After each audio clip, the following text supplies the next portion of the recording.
Good morning, everyone, and thanks a lot for joining us today for this workshop on digitalization in the traditional blue economy sectors. In fact, today we're going to be focusing on fisheries, aquaculture, and coastal tourism, and we have a few nice stories to tell you about, and hopefully a fruitful discussion at the end. Now, before we officially open the workshop, let me say a few words about the context in which this workshop is taking place. As many of you know, this is the 10th workshop we're organizing in the framework of the Synergies and Clustering project, which is a project funded by DG MARE at the European Commission, which has several interesting goals. The first goal is to sort of evaluate the long-term impact of EMFF grants on their project beneficiaries. So what we are doing is we are looking at what happens to project beneficiaries a few years after the grant ends, to just check whether the grant did make an impact on their business or on their project. At the same time, one of our goals is also to give visibility to EMFF projects, and we're doing that by animating a community on the Maritime Forum where we post content on successful projects as stories or video interviews with project beneficiaries and so on. And lastly, we are also aiming at fostering synergies and cooperation between project beneficiaries. And this doesn't apply just to EMFF or MFAF project beneficiaries. In fact, we're looking to gathering together beneficiaries of projects funded by any funding instrument or program from the European Commission, because the idea is that we're all working towards the same goals. We're all funded by public money, so there's ample room for cooperating and collaborating between project beneficiaries. And as I said, this is the 10th workshop we had so far. If you want to have a look at the previous one, you can visit the Maritime Forum, and there is the DG MARE Maritime Forum, there is the Synergies and Clustering community, or you can search on the YouTube channel of this project, which is the Synergies and Clustering YouTube channel. Now I'm going to be sharing a presentation, and before we get started, I'm going to say a few words about the rules, housekeeping rules, okay, to have a productive workshop. So I trust you should now see my screen. Otherwise, please just feel free to interrupt me. So basic housekeeping rules. Please make sure that your full name and affiliation are displayed. If you want to change your name, click on the participants button, which is usually at the bottom of your screen. Next, hover your mouse over your name in the participants list on the right side of the Zoom window. Click on more and then on rename. It's important for us that your affiliation is shown so that we sort of know who you are, where you're from, especially in the breakout session. When we are in the plenary, if you want to ask a question to a speaker, please use the chat.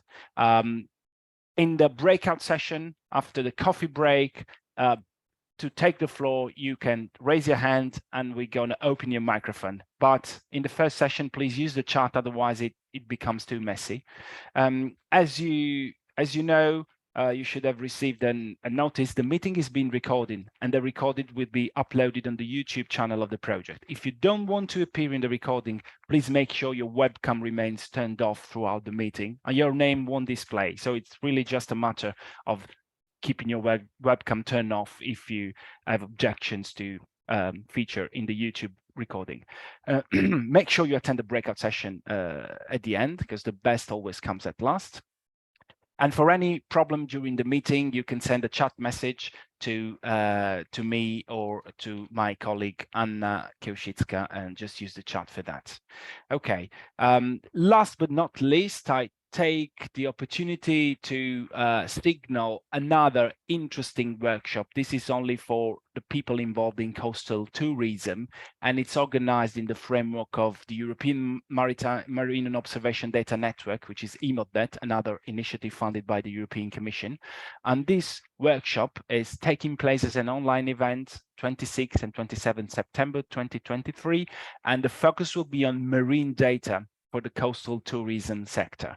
If you want to register, please just take a picture of your screen, sorry, of the QR code. Anyway, in the workshop report and in the post-workshop email I'm going to send to all participants, I will also include the link for registration if you don't have time to take the picture right now. Enough is enough. I think we can get started with the first presentation. We'll have first two presentations from the European Commission and then three from project beneficiaries. I'm going to now leave the floor to Laura Giappichelli from CINEA, for welcome and introduction. Over to you, Laura. Thank you, Alessandro, and welcome to everyone. Good morning to all the participants who are joining this workshop and also to the organizers that have organized the 10th workshop today. So my name is Laura Giappichelli and I'm working in CINEA, the European Climate Infrastructure and Environment Agency. You can see in the next slide. And I'm working in the unit D3, which is in charge of the European Maritime Fisheries and Aquaculture Fund, as well as its legacy, which is the predecessor called the European Maritime Fisheries Fund.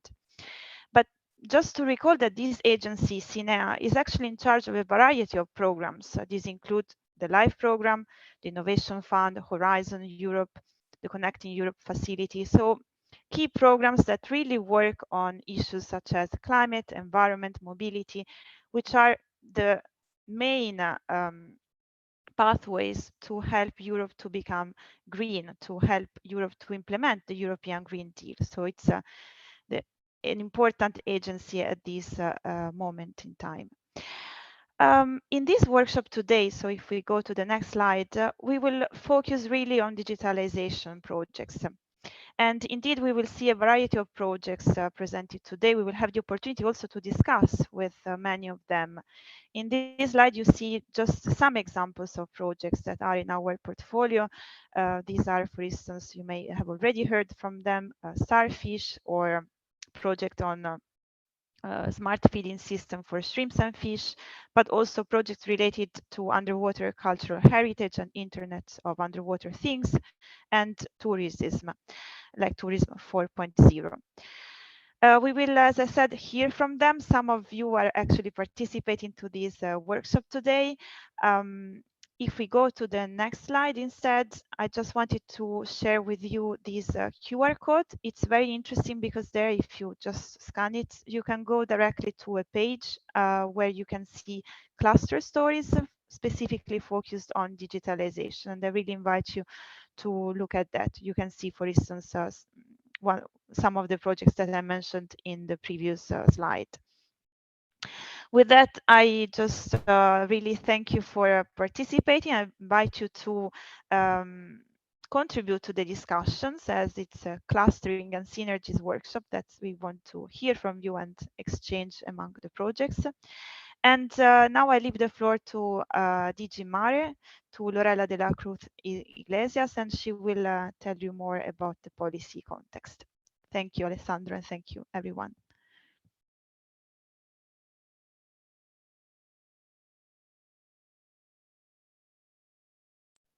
You're on mute. Okay. Yes, I just realized it. Sorry about that. Despite of the practice, this always happens. So good morning, everyone. I am very happy to be opening this 10th workshop today. My name is Lorella De La Cruz Iglesias, and I'm actually the deputy head of unit in the unit in DG MARE dealing with blue economy sectors, aquaculture, maritime spatial planning. I am more particularly responsible for the team in the Commission dealing with aquaculture and blue bioeconomy. And this team is responsible, among other issues, for the implementation of the EU strategy on aquaculture, for the EU Algae Initiative that was adopted in November last year, and also for coordination of the input of DG MARE into the Farm to Fork strategy that, as you know, is the Sustainable Food Systems strategy of the EU. And of course, in my unit, there are other initiatives we are dealing with, for example, the maritime special planning, as already mentioned, and in the title of the unit, but also the offshore renewable energy strategy, and also we are dealing with coastal and nautical tourism. I think this this type of workshop and this project is a very good initiative. In fact, we need to foster more synergies and cooperation between projects funded by the EU in order to meet the needs in terms of knowledge and innovation. And we also need to learn more about the results of those projects and facilitate their take-up by the economic sectors and actors. And finally, also it's important to take into consideration these results for future policy and research and innovation. The topic of today cannot be more relevant. As you know, the green and digital transformation is at the core of the current EU policy agenda. But the digital transformation is a key enabler to ensure that the economy, including the blue economy, is competitive, resilient, and sustainable. And these are the objectives of the communication on the new approach to a sustainable blue economy adopted in 2021. Digitalization plays a role in most of the objectives of the European Green Deal. It's clear that digital tools are key in monitoring and collecting and sharing data for ensuring sustainable economic sectors. And I would just like to mention a few examples of how digital tools contribute to the objectives of the current EU policy agenda. Well, digital tools can help to optimize energy efficiency of fishing vessels and aquaculture farms, and this contributes certainly to the net zero economy target. And as you know, in February of this year, as part of the broader fisheries package adopted by the Commission, there was a communication and action plan on decarbonization of the fisheries and aquaculture sectors. So digitalization is part of this plan. Digital tools also provide real-time information to fishers that allow them to optimize fishing operations, supporting sustainable management of marine biological resources. Definitely that's key for the management of marine ecosystems and biodiversity. They also help to improve control and monitoring of fishing and aquaculture activities and products. They can also allow access to information related to the ocean to a wide range of stakeholders. And as you might know, this is the purpose of the digital twin of the ocean, of course, EMONet, but also the digital twin of the ocean.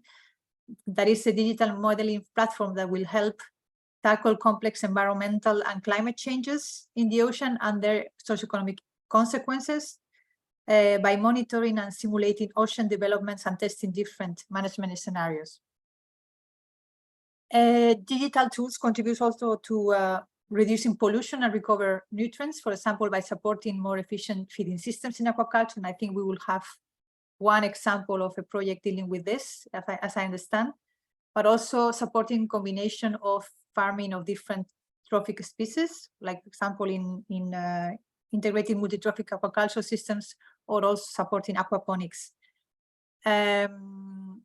Also staying with the aquaculture sector, as we discussed, in fact, yesterday at the PECH committee, where there was a presentation of a study on animal welfare of fish, farm fish. Digital tools are also very important in assessing and monitoring the health and the welfare of farm fish. I would also like to mention the key role that digitalization plays in the remote management and monitoring of offshore installations. As you know, this is becoming increasingly important due to the competition for space closer to the shore and the need to move activities offshore. Digital tools also ensure traceability and transparency of fisheries and aquaculture products across the value chain. And this enables the consumer, for example, to make the choice of sustainable fisheries and aquaculture products. This element and the element of managing fisheries activities is something that is stressed in the future control regulation for fisheries. And coming to tourism, digital tools help to better manage this activity. I can mention the past EMFF projects, notably the nautical routes that were promoting off-season tourism and attracting travelers to new and lesser known areas, which reduced pressures on traditional destinations. And this is part of also for the broader EU agenda for tourism for 2030. And we, for example, in our unit, we are responsible for conducting a study on good practices for sustainable cruise tourism. And digitalization is also a key part of these good practices, because it allows, for example, a network and strengthen destinations and facilitate the change of good practices and promote ultimately smart tourism in the EU. So after giving all these examples, I am looking forward to hearing more about past and present projects on digital tools for fisheries, aquaculture, and tourism. And I unfortunately will have to leave earlier than the closing of this workshop, but I will take advantage of as much as I can of the presentations and the discussions. And I wish you all a very fruitful workshop. Thank you. Well, thank you very much, Lorella and Laura, for opening the workshop and giving us a bit of the policy context and landscape. And now I think it's also time to showcase a few interesting projects funded by the EMFF on fisheries, aquaculture, fish processing, actually aquaculture, and tourism. And what's interesting about these three projects is that they all deal with digitalization to a surprising extent. You're going to be surprised at the amount of technology that there can be behind what are perceived often as very traditional sectors. So I am gonna leave the floor now to the next speaker, who is Juan Luis Guede from ANFACO-CECOPESCA, which represents the fish processing sector in Spain. And Juan is going to be speaking about his project, SpecTUNA. Over to you, Juan. Okay, thank you, Alessandro. Thank you for the invitation to this workshop. My name is Juan. I am the coordinator of the digitalization department at ANFACO-CECOPESCA. I am an industrial engineer, and I have been working in this project in different tasks, but mainly I has been working with the spectral camera. I has been working in the spectrometry and with the 3D sensors. The project name is Automated Modular System for Cutting and Classifying Frozen Tuna using the spectral characterization. Okay, and the project was implemented from 2019 to 2021. The consortium was formed by four companies, two Spanish, ANFACO-CECOPESCA and EMFAF, and two Portuguese, La Gondola and EMFAF. ANFACO-CECOPESCA is a Spanish association of companies in the canning sector. Currently, we have more or less about 250 companies associated. Also, we have a technological center where we provide technological support to the sector from different areas, such as laboratories, technical assistance, circular economy, biotechnology, aquaculture, and engineering. Currently, we have about 120 employees. Also, we have a pilot plan for our projects. Then the next partner was Emenasa.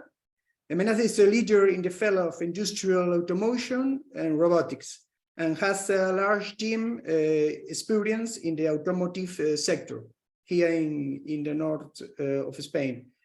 Although in the recent years, they have been working in food processing projects.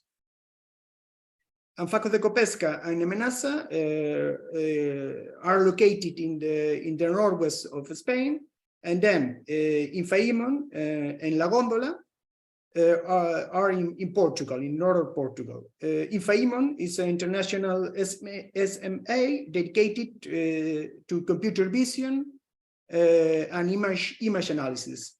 And finally, La Góndola, it was the tester of the project, is a canning tuna factory, which was founded in the 1930s. To understand the sense of this project, it's important to say that the north of Portugal and the northwest of Spain are the second largest producers of canned tuna in the world. In this order, it's very important business in these two regions. Other thing that I think that is important is that that in general the production process of cooked tuna cans is highly automated in the final stage, but in the initial stage the process is quite manual. I am speaking about thawing, cooking, cleaning the tuna. Okay, the need for this project. This is the risk, the high risk. Okay, before being cooked, the tuna, the frozen tuna is cut into pieces using a cutting saw machine. Head and tail usually cut off, and intermediate cuts are made depending on the length of the tuna. As you can see, it's manual and it's very dangerous.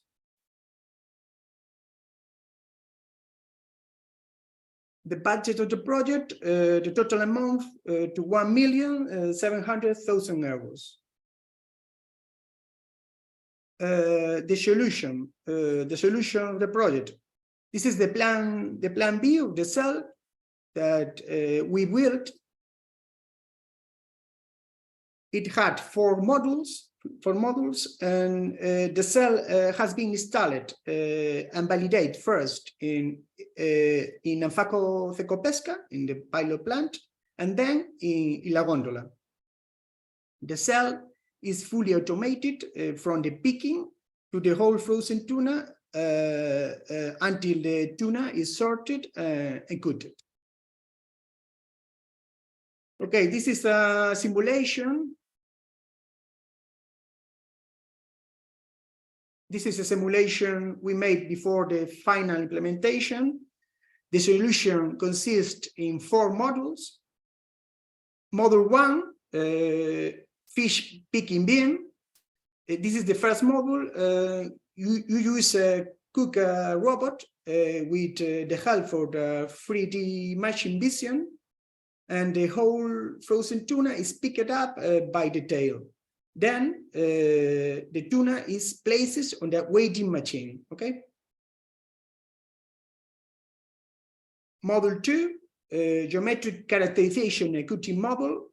Once the tuna has been weighted, it is pushed to the conveyor belt, where it is scanned by a 3D sensor. The system gives the picking coordinates so that later another cooker robot automatically makes the cuts on a cutting saw for frozen fish. This is the cutting machine.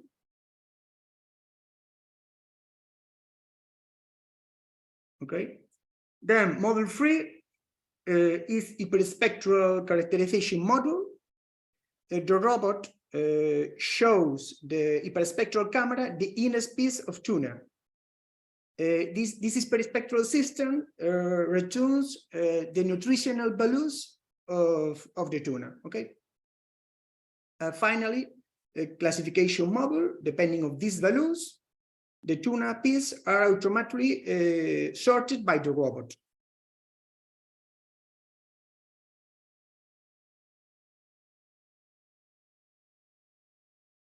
Okay, model 1 The model 1 is made of a weighing machine, a container with the frozen tuna, a robot, and a 3D camera. Okay. This is model 1. Be picking model 2. We have other 3D camera for scanning all the tuna, other conveyor belt, and other cooker robot. Model 3, a hyperspectral camera. Hyperspectral camera is formed by halogen lights and an hyperspectral camera SpecTUNA brand. Okay.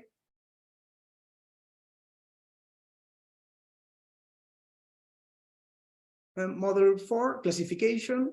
Model 4 classification. We have a conveyor belt and diverters on the conveyor belt for sorting the piece of tuna. Okay, about the nutritional mathematical models. These plots represents the analytical values of the samples versus the predicted values of the mathematical model. You use about 150 tuna samples for the training. We obtained good correlation with humidity, with protein and salt, but fat doesn't work. Okay.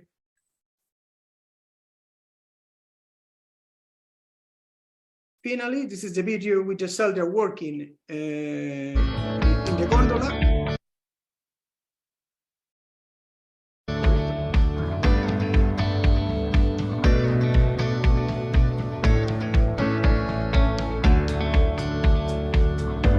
This is the model 1, fish picking beam.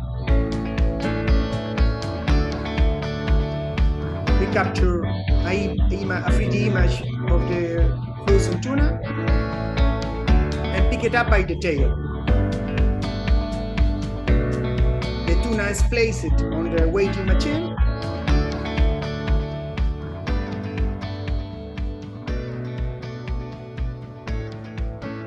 We are scanning the tuna, and the second robot picks the tuna. And this is the cutting the head, cutting the tail, and intermediate cutting. This is the model 3, hyperspectral characterization model. The robot shows the hyperspectral camera, the inner piece of tuna.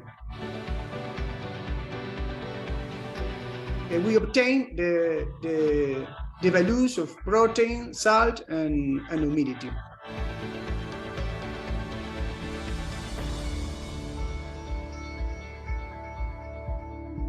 Then the piece of tuna is classified.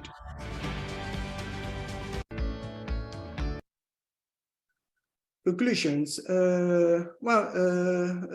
Beam picking, robot beam picking in model 1 is complicated, and we get low cadence or low speed compared to the current process. Respect to model 2, robot picking and cutting is interesting, and the speed can be improved. Finally, model 3, prediction models for nutritional parameters are acceptable for grading. Thank you. This is the last. Thank you.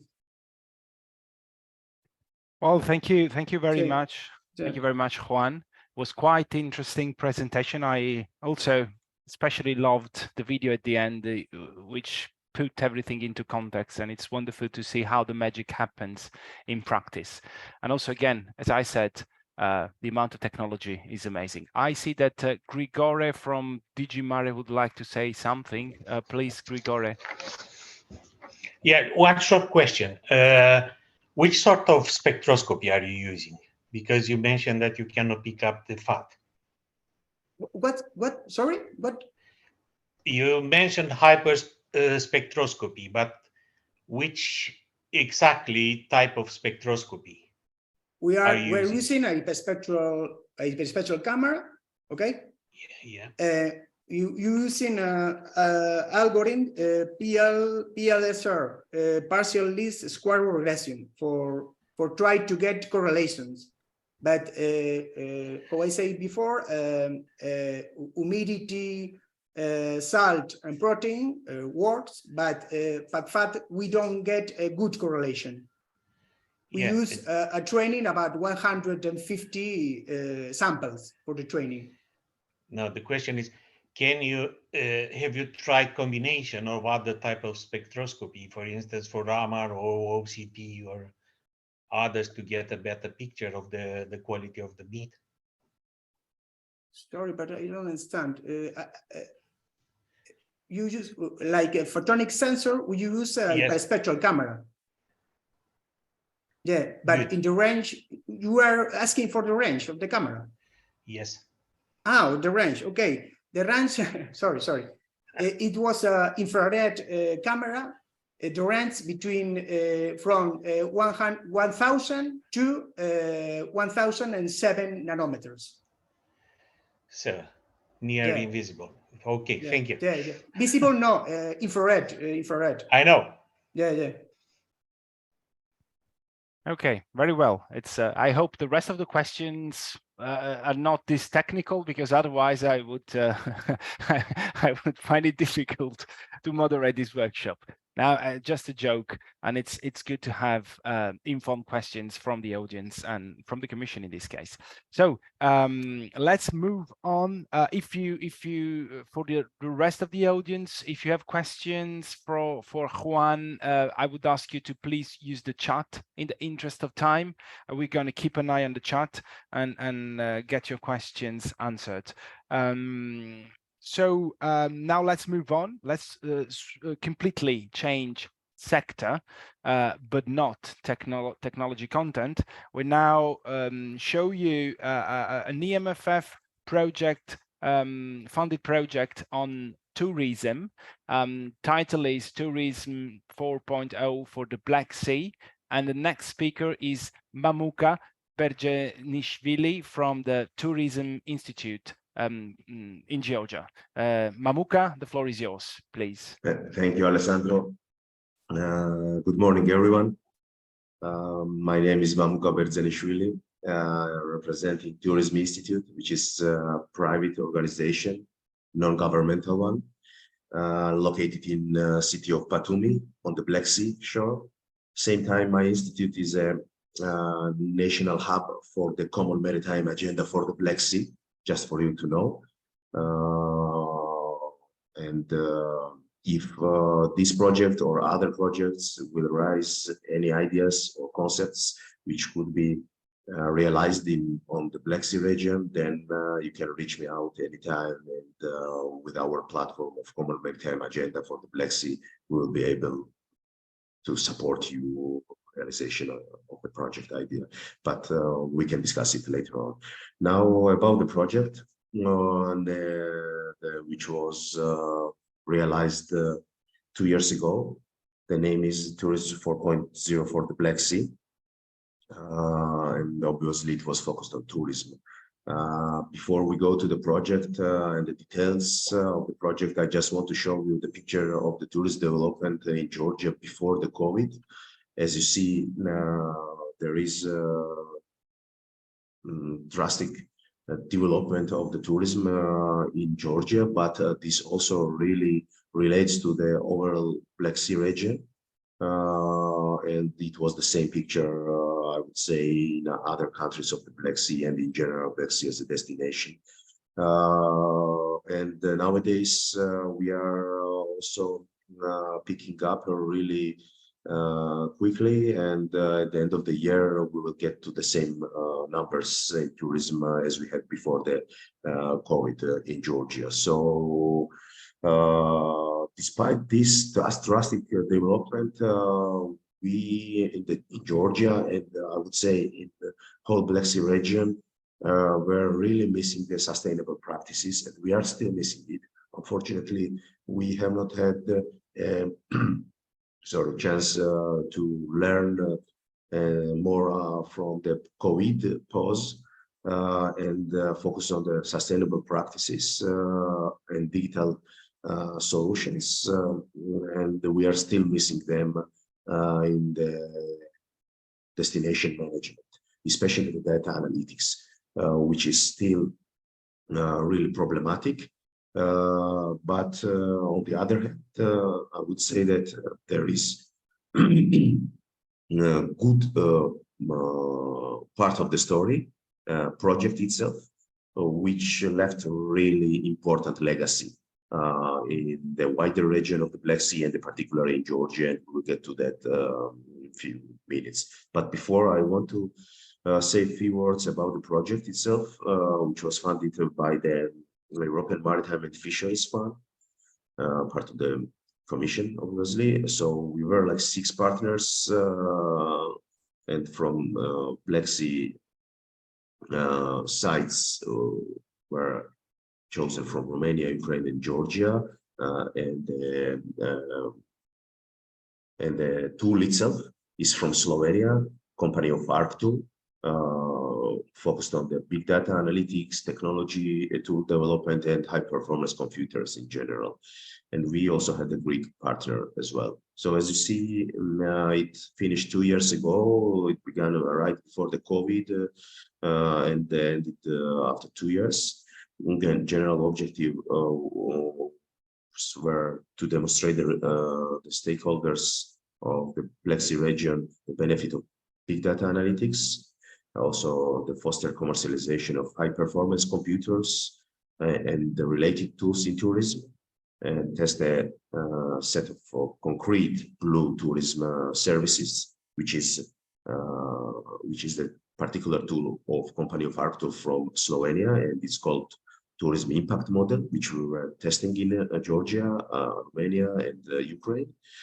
And at the end of the goal, and generally the most important result of the project was and is the dialogue which we stimulated among the stakeholders, and especially the dialogue which we still are having with the local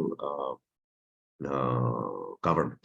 So it means that after the end of the project, we are still in negotiation with the local government, in particular region of Adjara and city of Batumi, where our institute is located.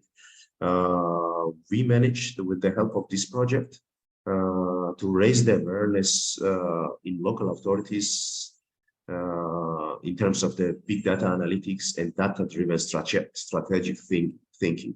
So if it was not the case before, now local government, with the help of the company of Arctu and with the help of our tourism institute, we try to find the ways not only related to this particular project, but also other technical improvements and technical tool employment in the region, such as, let's say, digital traffic counters for the traffic flows, which is much related to the tourist flows, and other non-project related digital tools. So it means that with a project in which we assessed more than 200 indicators related to tourism, not from the economic point of view only, but also from a societal, cultural, environmental, urban development point of view, we managed to show to the local government that the tourism is more than economics. And if it is more than economics, then it means that there is a lot of angles which should be assessed, and it means that there would be many varieties of data, and especially the big data. Therefore, we need to apply the digital tools to digest the data and to get the picture which will bring into the tourism data-driven strategic thinking. And this we really managed. And hopefully at the end of the year, with the help of the Slovenian particular digital solutions, we will be able to support the local government in conducting the relevant tourism statistical surveys using digital tools and high-performance computers. So especially it is important, obviously, in the post-COVID era, which we are in still, and we are still recovering, and the local governments clearly seeing that this kind of approach provides them competent and quick responses. So this is the huge success, I would say, in terms of Georgia, at least, because this kind of approach to the tourism management and destination management was not in place before the project. And now the local authorities, which is like municipality of Batumi and then the government of Ajara region, are really focused on data-driven tourism strategic thinking. But despite that fact, we are still lacking the data on the city and the municipality level, which means that we still really rarely use the data for strategic planning and decision making. But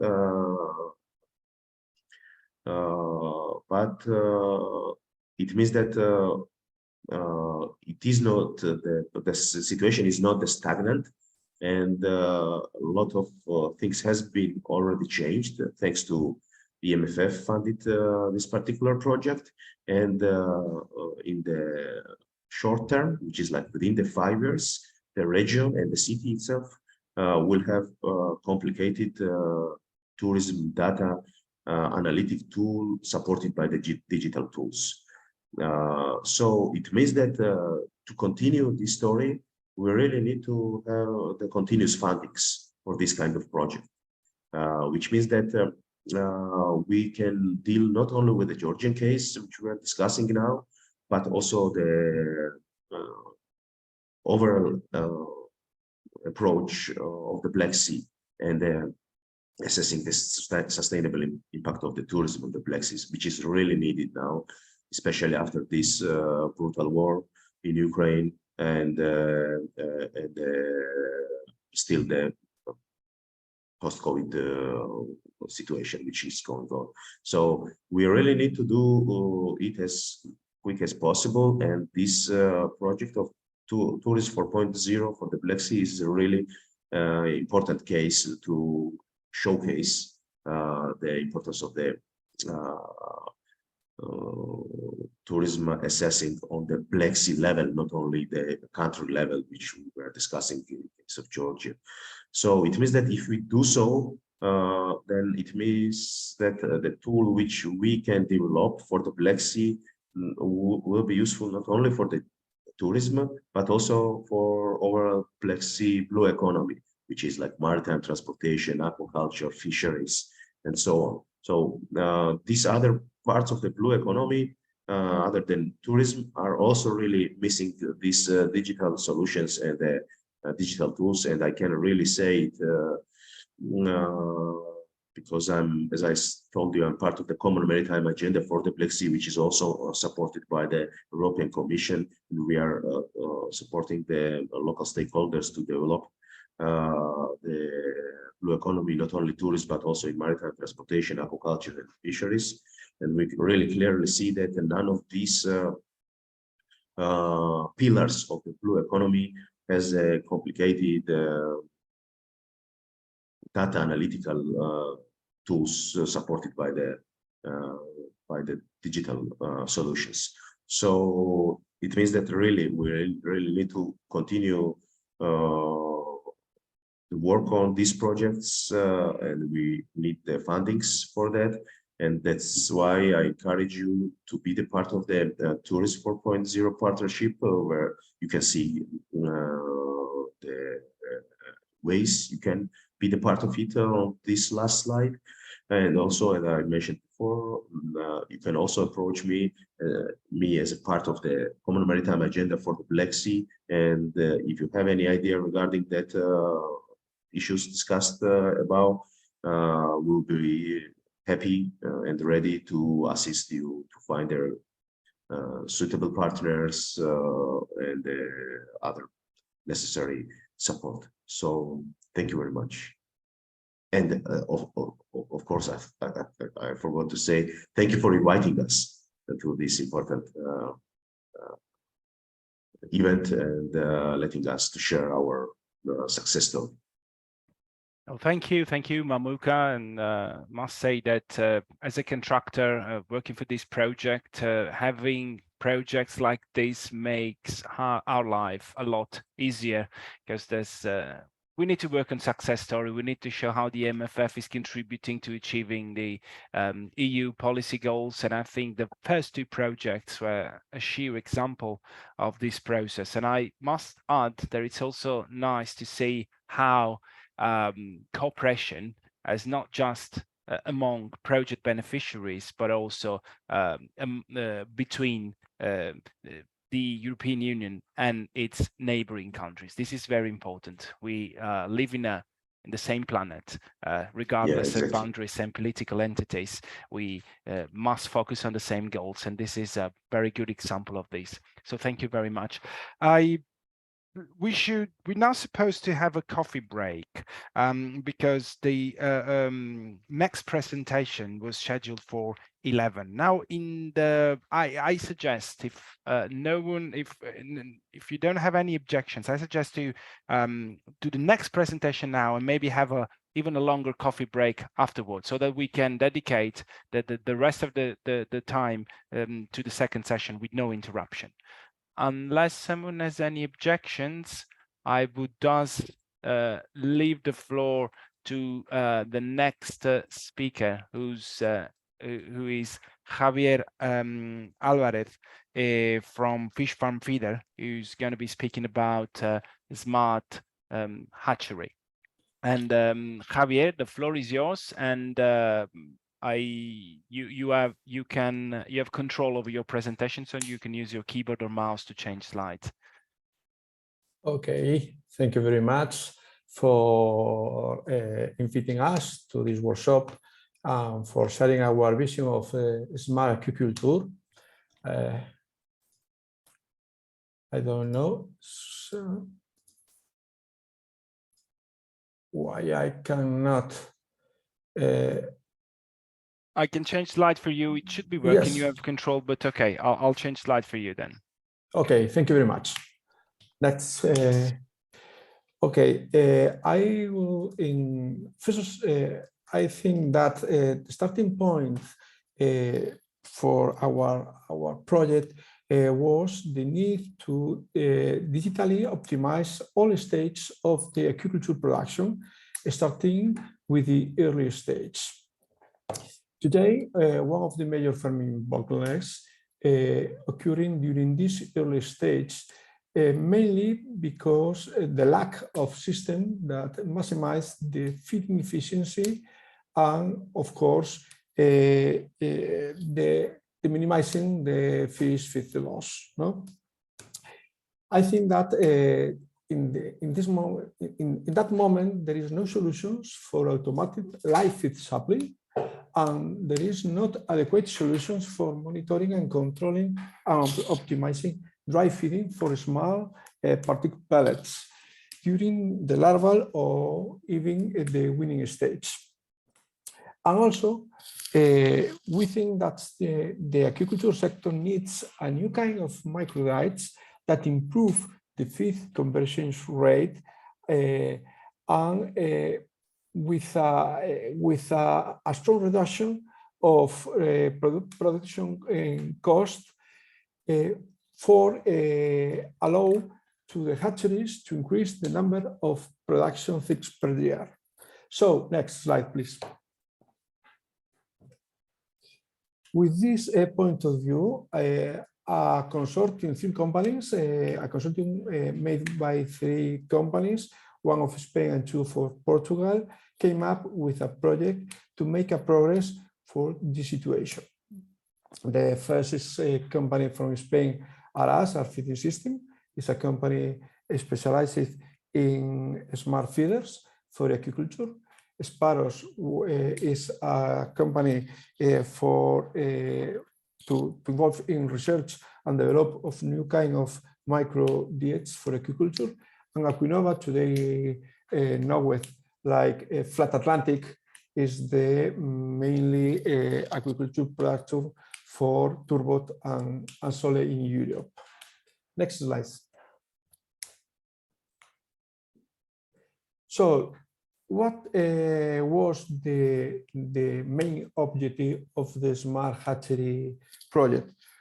But the main goal is to innovate and make a change in the current feeding process in the aquaculture hatcheries for marine fish and resource species with two mainly ways. One of them using centralizing smart feeders based in digital technologies as cloud technologies, Internet of Things, and artificial intelligence, which radically increase the co-feeding efficiency, reduce wastes, no? And for that, increase the quality of the water, reduce the stress levels, and for that, susceptibility to disease, and thus improves the welfare of the species. And another benefit of using a new kind of microgrids, resulting of using a premium quality ingredients, no, especially formulated by larvae, nutritional requirements, using some kind of technologies from the pharmaceutical expertise like cold extrusion and encapsulation. This, of course, this new kind of microgrids must be a low leaching and high water stability for leading to the maximal larval performance and welfare. Next slide. With these two lines of work in the Smart Hatchery project, we intend to increase the profitability of fish farmers by reducing the cost of feeding processing in the first or early stage, in the weaning stage. Next slide.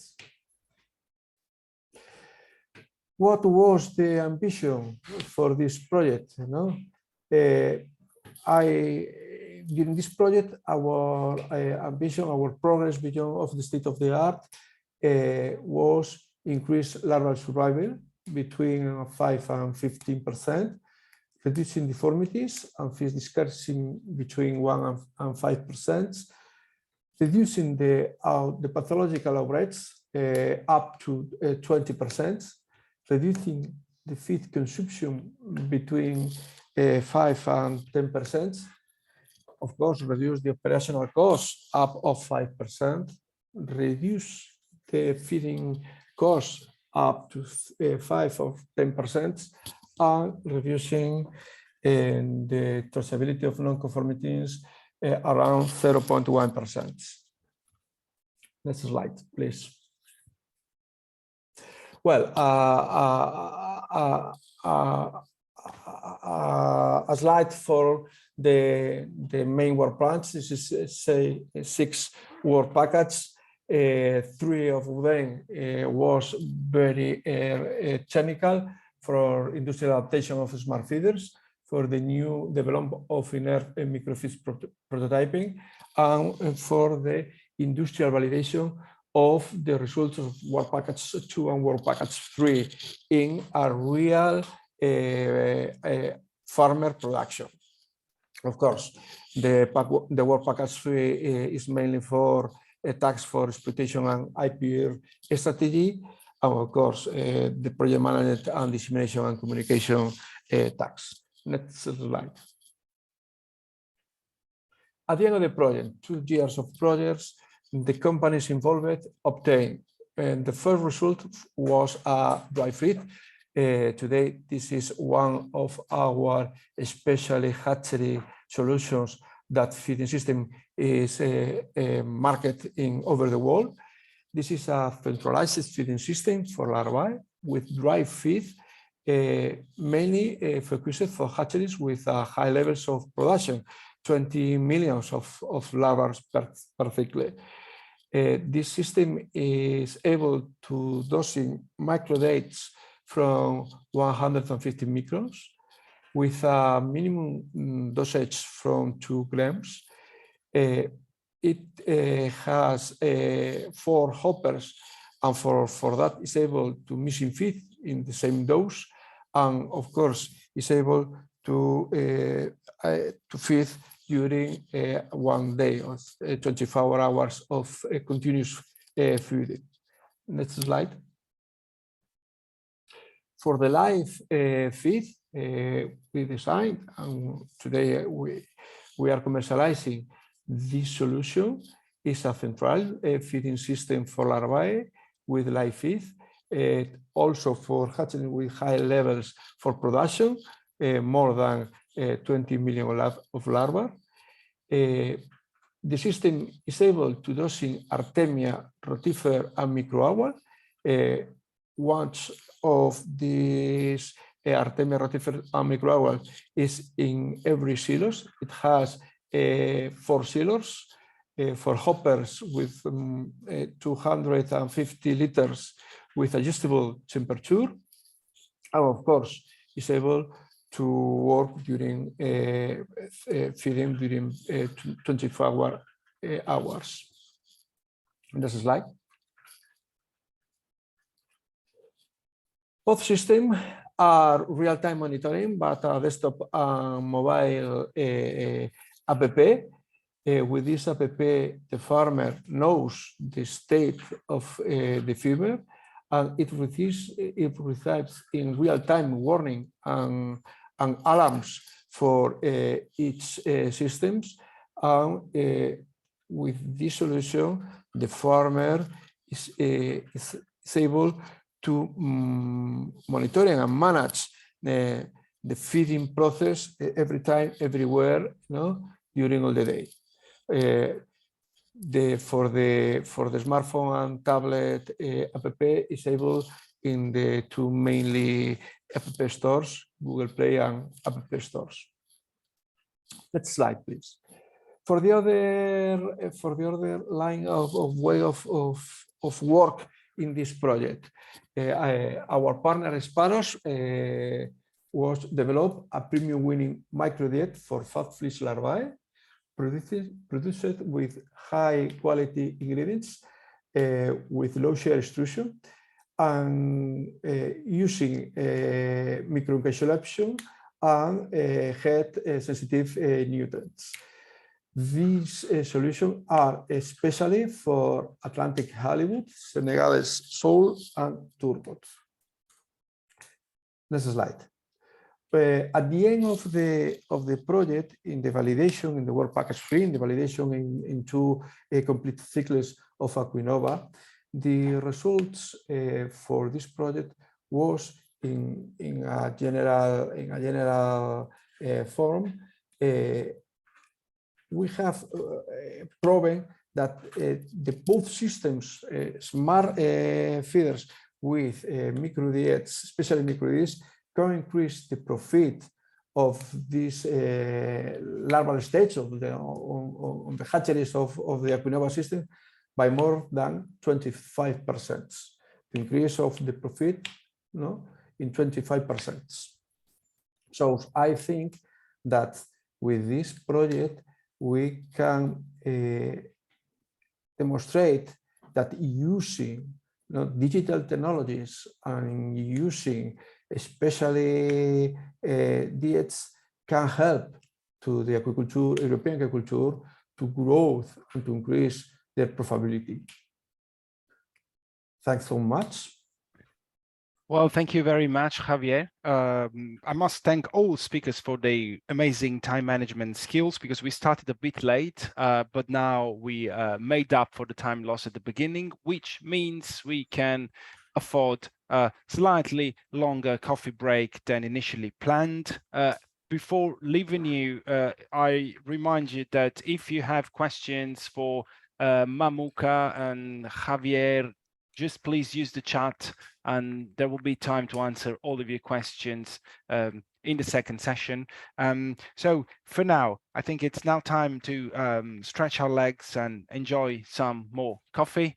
We're gonna reconvene here at 11:20 sharp for the second session. Thank you very much and see you in 16 minutes. Okay, so welcome back, and I hope you enjoyed your break. And now we're ready for the second session, the interactive one, where we expect to instigate a group discussion on a few, starting from a few probing questions. So how is this going to work? Initially, our idea was to split participants into breakout rooms, one for fisheries and aquaculture, one for tourism. But we see that there's a bit of an imbalance between fisheries and aquaculture projects and coastal tourism projects. So it doesn't really make much sense to have two separate rooms. Instead, we can have just one group discussion all together. And I'd like to keep these free form as much as possible. So my idea is to have this group discussion on what digital technologies are at present changing the fishing and aquaculture and the coastal tourism sector, how they are changing it, what are what we call the mega trends that we expect for the future that are having an impact on this sector. And for example, we had a small flavor in the last presentation, the one on smart hatcheries from Javier. We had a small flavor of the use of artificial intelligence. Now you know that artificial intelligence has hit the news after the launch of ChatGPT. Well, that's only the tip of the iceberg. Okay, a lot is coming over the coming years, and I expect a wide use of artificial intelligence also in the fisheries and coastal tourism sector. And it's not just ChatGPT, of course. We would also like to know how can data and knowledge generated from other projects or sectors can be leveraged by project beneficiaries in their business. If there's any best practice, when it comes to technology, it's not just, we shouldn't focus too much on single sectors individually. In fact, what we've learned from the past is that innovation can easily transfer from one sector to another. And we would also like to understand how, in the era of the twin green and digital transition, how digital technologies can support the achievement of the EU sustainability goals.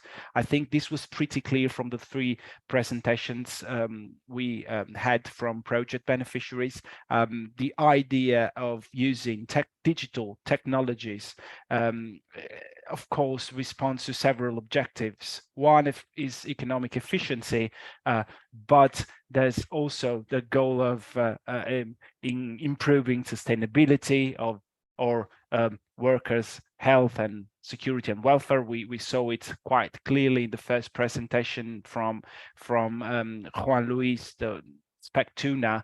One of the main goals, I mean, at present, there was an interesting discussion in the chat. It's not so much about money. It's more probably about the well-being of workers, of improving health and safety condition on the job. So there's wide scope of digital technologies to achieve several goals, including the EU sustainability goals. As I said, I'd like to keep this as free form as possible. So maybe I can just share my screen for a bit with the questions as a reminder. Yes, and let's keep these as open, as free form as we can. I like to hear it from you. I know that there are a few more project beneficiaries here. Perhaps we can start with some of you telling us about your project. Who'd like to take the floor first? Please raise your hand. And don't be shy, otherwise I'll have to call you by name. So.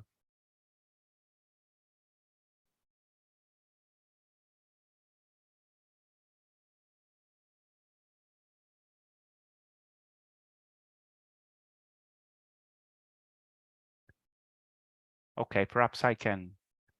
We can start with a sort of a tour de table and hear what you think about how digital technology is transforming the sector you're working with.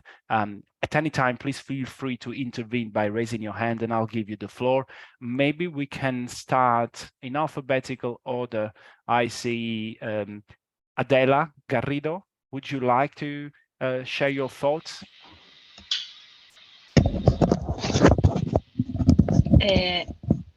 Yes. Do you listen me? Yes, loud and clear. Okay. Thank you for the presentation in the morning. And well, I am in this meeting because the Gijón City Council is participating in the project, but I belong to another department, the Department of Economic Promotion of the city, and I'm the person in charge of the blue economy in this department. And well, for me, the presentation are very interesting because at the same time we are the leader in the city of some projects of digitalization of the traditional sectors, and that include the blue economy and of course the fabric, the fabric enterprises about the canning and also the building ship and so on. And the project that we beginning 2 years ago demonstrate that the digitalization in this traditional sector are very important for the future of the competitiveness of these enterprises. Okay, and you said you're from the city of Gijón, right? Yes. Okay. Gijón City Council. Yeah. And is there any, I mean, do you have any examples? It's just a question. The answer may well be no. Do you have some examples from your local context of how digital technologies are being applied in these rather traditional sectors? Yeah. Yes, of course. We are. For example, we finance a prototype of the discontamination of the sea about the what is the now I the collets of the plastic in the port, in the sportive port, for example, and also the actualization, the updating of the software in different ships, and all the process, the value chains of the building in the different enterprises that are the building shippers. And for example, also the research in the terms of the aquaculture, because in our department we support with money, not also with advice, but also with money. We support different projects of research and innovation in different fields, in different aspects, and not only for the traditional sector. That we make a mixture between the new technologies and the traditional sectors. And with this type of experience, with this type of projects, we support different projects that make more competitive the blue economy, the local blue economy of Gijón. Okay, thank you very much. So maybe let's move on with the next attendee in the list. I see Amal Muntaser from X23, and Amal, X23 is the innovation bakery, so I have great expectations. Hello, my name is Amal Muntaser. I work as a project manager in X23. We are coordinating currently 2 projects funded by the EMFAF, which is We Met Nature, which deals with coastal tourism. So it's about how to develop like a pilot trip, including in the school trip sector, and how to make it more sustainable and to teach young kids, and as well as having capacity building for SMEs about more sustainable tourism practices. And the other is eco-cruising, which deals with sustainability in the cruising sector. And so for WeMed, we will develop later machine learning, so using data to try to evaluate how the pilot trips are going. And so it's very interesting because in the school trip sector, you wouldn't consider that there would be a lot of technology as with the young kids, but we are developing now a system to use machine learning models into evaluating how the trips are going and how sustainable practices are learned by the students when they're going on the trips. And so that's a very interesting aspect to that project. And then on eco-cruising would also include VR technology into evaluating how the trips could be used by the different participants to try to see how there could be use of zero impact in the location that they're going to. And so these are the 2 projects that we're working now, and we're looking at the different examples of how we can make implement sustainable practices in those aspects of tourism. Oh, brilliant, brilliant. Thank you very much. Now I see that now that we broke the ice, I see the first few hands raised. I see João Janeiro from S2 Aqua Collab.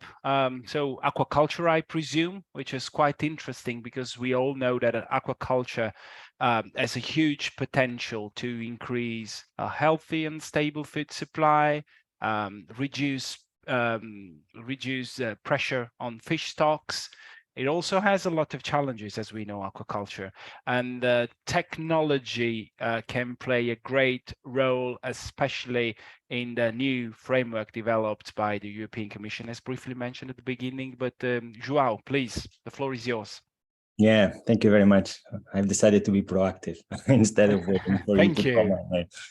Well, first of all, I would like to thank and congratulations for all the speakers. Nice, very interesting presentations.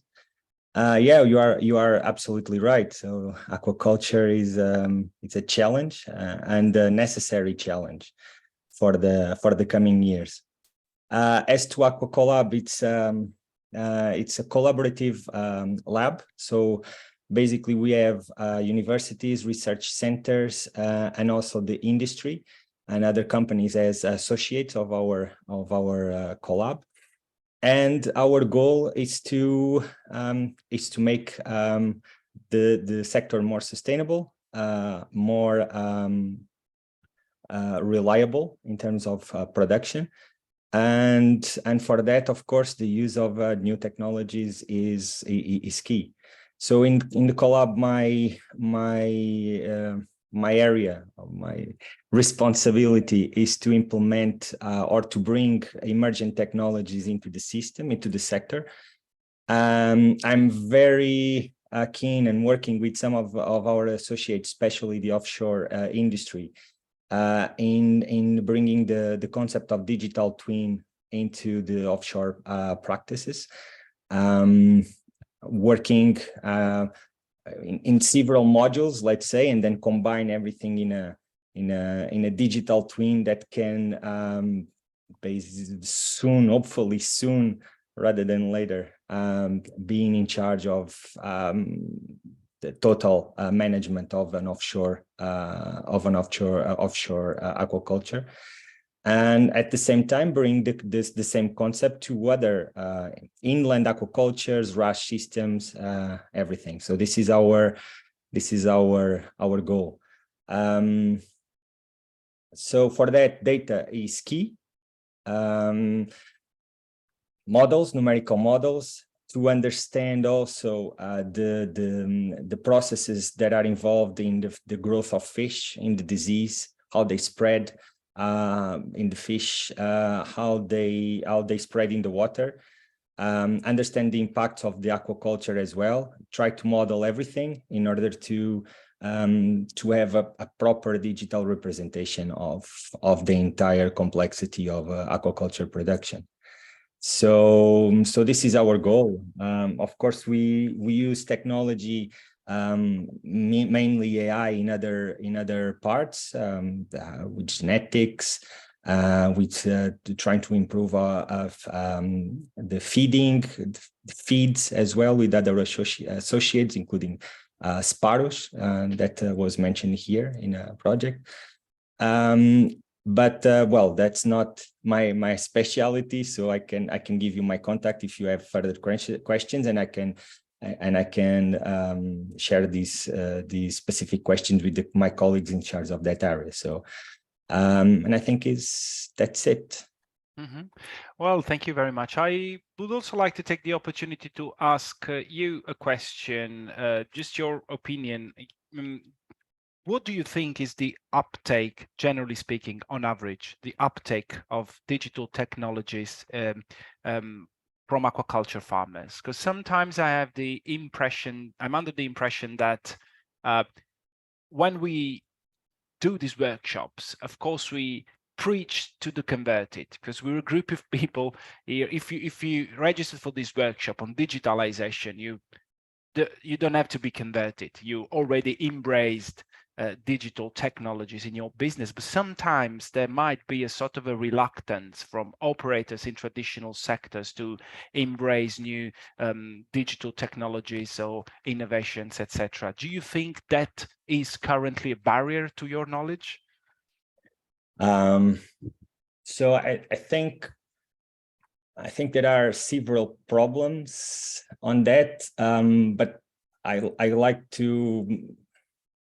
like to collect them and transform that into two main. So the first one is that at least here in Portugal, from our experience, aquaculture has been kind of a family business. So only now the big players with the big money are starting to get into the industry. And with this, it comes optimization, and it comes investment, and it becomes more clear that we need these technologies as well. At the same time, these technologies are advancing. You know, we cannot forget that a few years ago, although the theoretics and some experiments like ChatGPT in artificial intelligence and some experiments in robotics were already achieved, but we were not in a position to bring this into the market, bring this as a solution. And I think we still are not, especially for the aquaculture, for the offshore aquaculture. We are still a long way to go to provide like a solution that is feasible and that can be attractive to investors. But the big players need answers, and they need an automatization. They need to be able to optimize, so they are willing to invest. I think this is one of the problems. The second one, I think it's also based with the human habit of if I have something that it works, to try to make or to change all of that in order to use a new technology or to create a new process or whatever, it becomes so painful in terms of learning the process of implementing the new process inside your corporation or whatever, that it makes people reluctant to use. And especially new technologies, which are still not something that it's like you handle the key and you turn on the you turn on the key and everything is working perfectly fine. So I think this can be the two like broader issues, I think, but in my opinion, this is changing very quickly.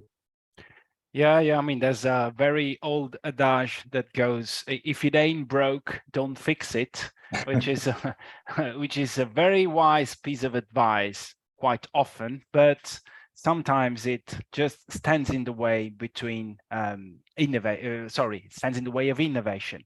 So sometimes it can hamper innovation, and of course it takes some courage to be able to innovate and restructure your business, taking advantage of the potential of new technology. Thank you very much, João. There's another hand raised from Patrizia Grifoni, WindBlue project. Now I'm really curious to hear about that, because WindBlue project, I mean, it states that the project is empowering women and mainstreaming gender equality in the blue economy. So I'm really curious to hear how digital technologies come into play with that. Please, Patrizia. Thank you for this opportunity. And we presented this project that started.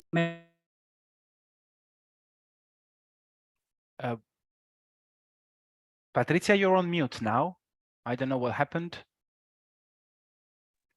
Okay, sorry. Now we can hear you. Yes. Okay. We started as a project at the 1st of May 2023, and the project has been funded by EMFAF, and we think that we have a different potentiality. The technology obviously are deeply and cross-cutting with respect to different sectors, as you already underlined with this workshop also.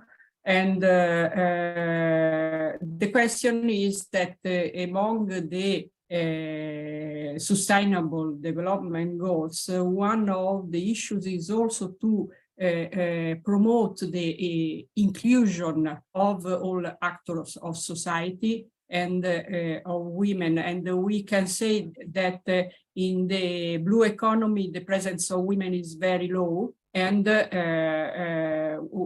in particular for roles and competencies related to the technological issues, and digitalization also is one of these challenges.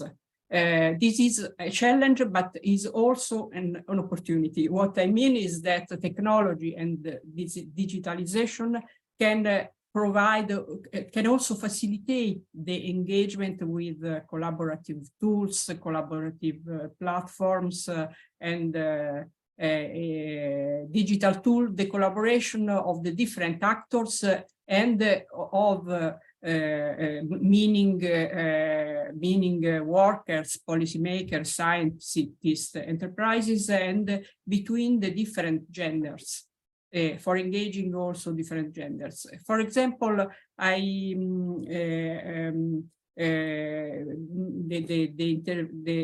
the speech that was done before underlined that many companies have a familiar organization. In that case, we can observe that there are more a stronger presence of women, but not necessary. In any case, what is important is to use also and to provide also technological support for for improving the presence of and the inclusion of all the actors, because this can significantly promote a more sustainable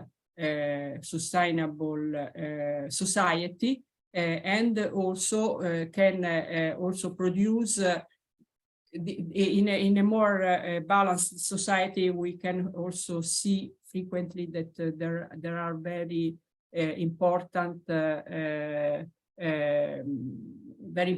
results also in terms of business, because there are more opportunities to have, for example, a more sustainable tourism and so on. This is our scope. Thank you very much. Yeah, and is there any, for instance, any specific work package in WindBlue that addresses, challenges related to technology adoption or something like that? Yeah. Yes, there are specific. One of the sectors that we are going to consider is the technological issues, and also with robotics and so on, connected with the different and cross-cutting with the other sectors that goes from the offshore renewable energy, aquaculture and fisheries and so on. So that in this sense, I think that it would be very useful our contact with your project that are very operative, in order to understand how to have synergies for this purpose. Very good, very good. It sounds like a very good and interesting project. So good luck with that, because I think the results are going to be very interesting, because you're addressing some key challenges and you're sort of putting them together. So it's not just about technology as we are speaking today, but also about increasing participation of women in the blue economy as a whole. And hopefully, thanks to your work, we may defeat all the prejudice that women are not willing to take on STEM subject courses and so on. It's just a lie. When you look at the data, it just don't add up. But we need to work a lot to improve the current framework. So hopefully these projects are what we need to prove the conventional wisdom wrong. Thank you very much, Patrizia. Thank you. And there's another hand raised from Annette, Submariner Network. So please, Annette. Hello, everybody. Thank you very much for the opportunity to participate in this very interesting meeting. I represent the organization Submariner Network. We are a member organization with members from the Baltic Sea, mainly working on low trophic aquaculture. And I'm a project coordinator for an I3 funded project, which is about mussel farming in the Baltic Sea. And actually, we do work with 3 mussel farms in Germany, Denmark, and Sweden. And the Swedish mussel farm, they are also just building up a mussel processing farm. So it used to be a fish processing farm, which is now completely remodeled into a mussel processing farm. And from these mussels, which are rather small in the Baltic Sea, they want to produce pet food. So the project is called Baltic Muppets. And we do not have a specific work package on digitalization, but actually it's a bit included in all of our work packages. I would like to highlight 3 topics maybe. So there's the farming itself. So we are looking into solutions to optimize farming and to help the farmers to optimize the production, but also for reporting to authorities. So one idea is to develop an app for that. And there we are also looking into other sectors and to see what is already on the market and what might also be copied, for example. And for the processing, one digital solution we are trying to develop during the project term is an app for food security. So that, for example, temperature alerts are automized, or that the cleaning of the processing plant doesn't need to be written down by hand, but that it can be registered all automatically. And then our third topic is site selection for production. So that is also about spatial planning and decision taking.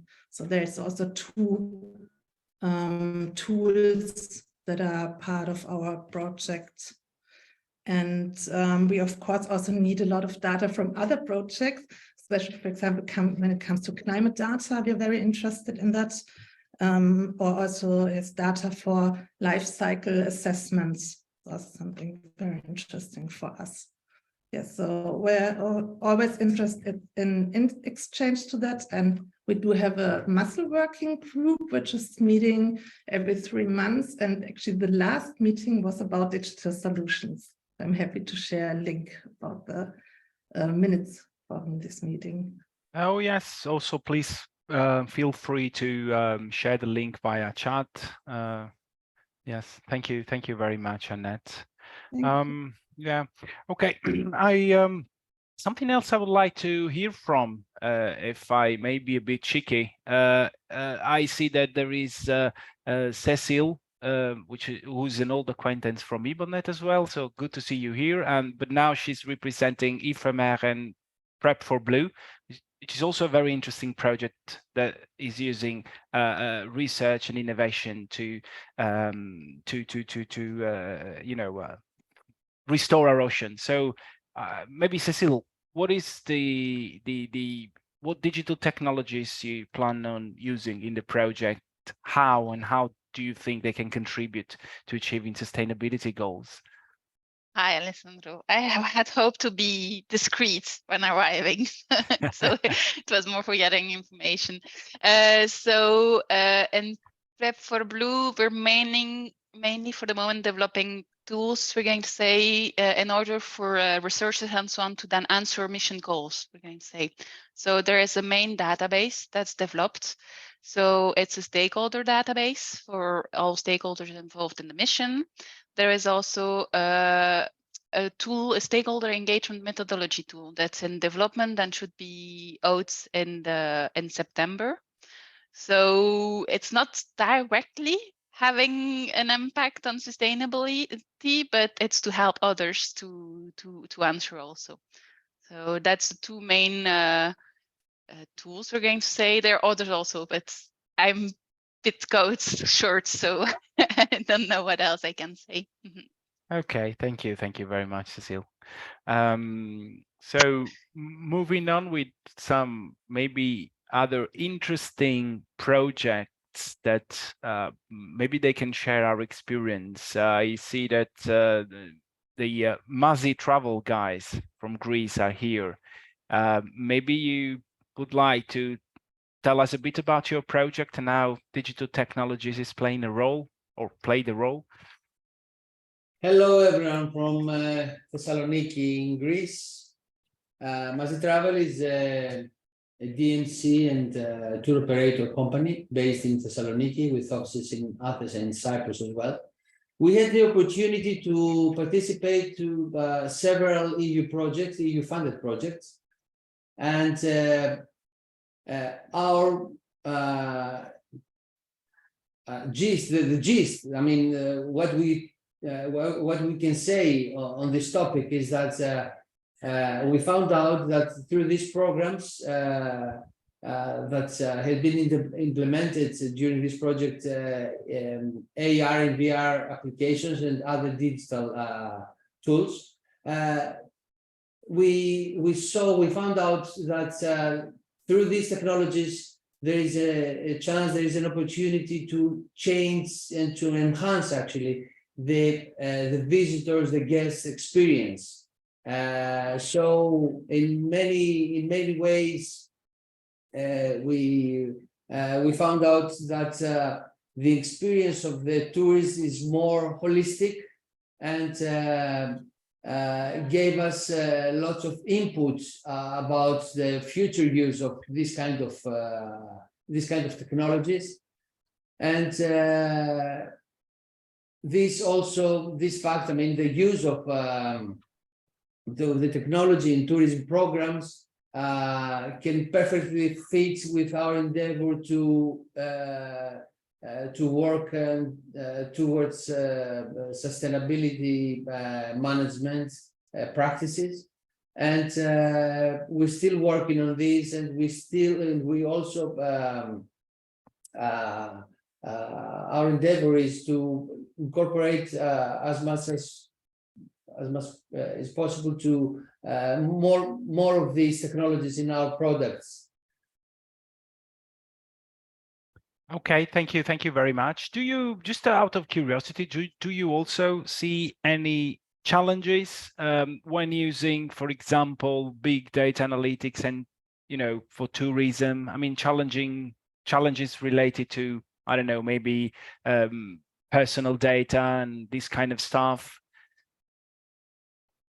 Of course, but when we deal with this kind of with this sector, of course, we have to, in first place, to sort out all these issues about personal data, as you mentioned, the GDPR and all this stuff. Yeah, of course. I forgot to introduce you, Manos, which is sitting next to me, who is the IT manager of the company. Hello, everyone. Yes, of course, there are several challenges, Alessandro, because we have to keep in mind the practices of GDPR. So when you are handling big data, you have to keep in mind that all this, that are several sensitive information that you have to follow the particular instructions on how you're dealing with this kind of data. So for sure there are challenges, but with good practices you can get the information you need and use this useful information to take decisions on how to move forward regarding marketing or other aspects of tourism that we are concerned. Yeah, and also another question out of curiosity is, you know, you're from Greece, and well, in Greece, tourism makes a big proportion of the GDP. Well, in a lot of countries, but especially in Greece, we all love traveling to Greece for our summer holidays, of course. But we also know that tourism, as in many other countries in Southern Europe, is still maybe, like someone else said before, it's still also as a very important component as a family-run business. So I'm curious to know, based on your experience, how much digital technologies is penetrating the coastal tourism sector in Greece? I mean, aside from your experience, I mean, generally speaking, what is your feeling? How far are we from a wide-scale adoption of digitalization in the tourism sector in Greece, and or maybe what else can be done? What more can be done? Well, my understanding, my personal understanding, is that is a one-way process. Is something that we cannot avoid as things go forward, and as our lives, digital stuff and digital practices are getting more and more into it. We have to follow, we have to educate, we have to train ourselves and our people in our companies, and we have to find a way to creatively use these practices, these technologies. So it's something that we have to follow, provided that we are not reducing, we're not losing the human touch and the human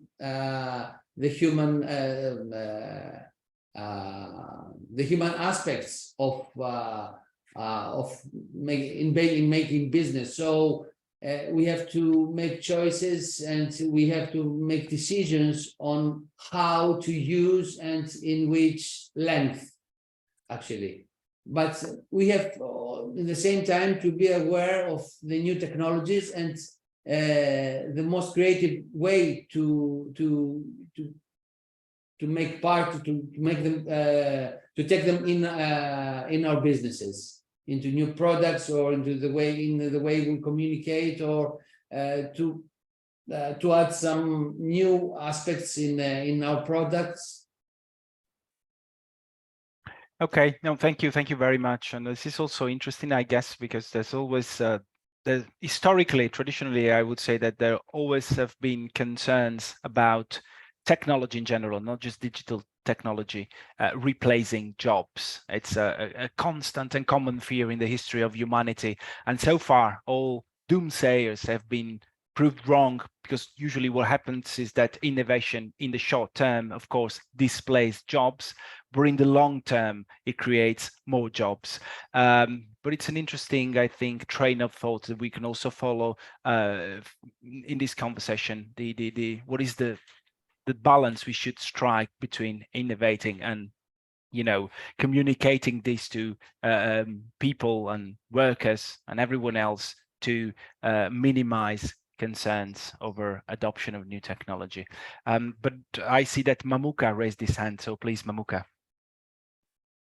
Yes, I just want to comment to the fact of the GDPR issue and the experience we had within the project I presented beforehand. So yeah, this is one of the biggest problem, I would say, especially dealing with the data owned by the private sector. Let's say big telecom companies. They are really kind of reluctant. I would say, I even would say that they're afraid to give this data to this kind of project or to the government even. To avoid any you know, further problems with the legislation, and this is a really big part missed in the big data analytical process in tourism. If you don't know the data from the mobile operators, then you are really missing a huge part of the story. So. And these things really goes to the legislation, especially in countries like us, which is not the part of the European Union. We are having the association agreement with the European Union, but still we really need to do a lot regarding the data management and the GDPR from the angle of the legislation. So on the Black Sea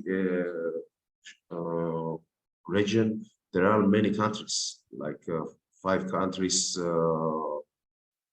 out of 7 has a really vague legislation regarding the GDPR. So this will be always a problem if we don't manage to enhance the legislation in our countries. Otherwise, this big chunk of the data will be always missing, and travel and the mobile phone operators, network operators will be always reluctant to cooperate.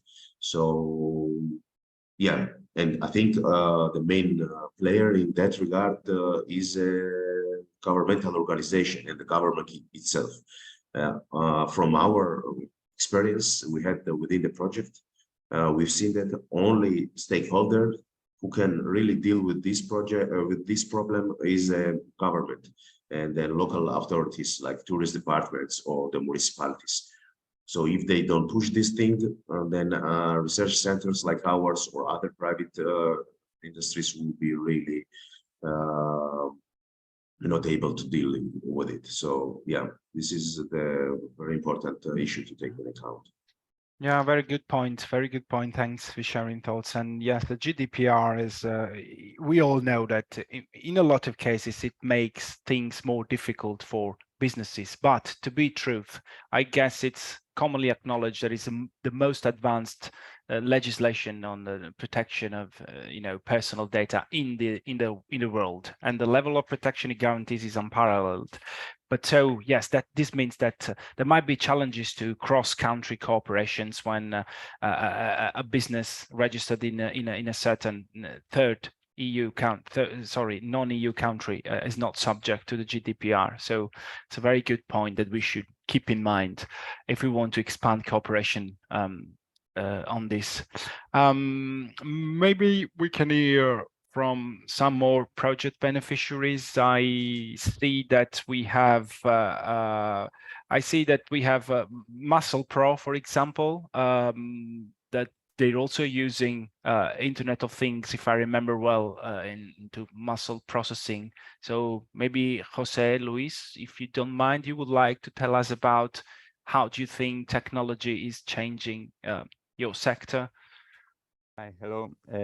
Our company is focusing the processing of seafood. Especially, we work with processors.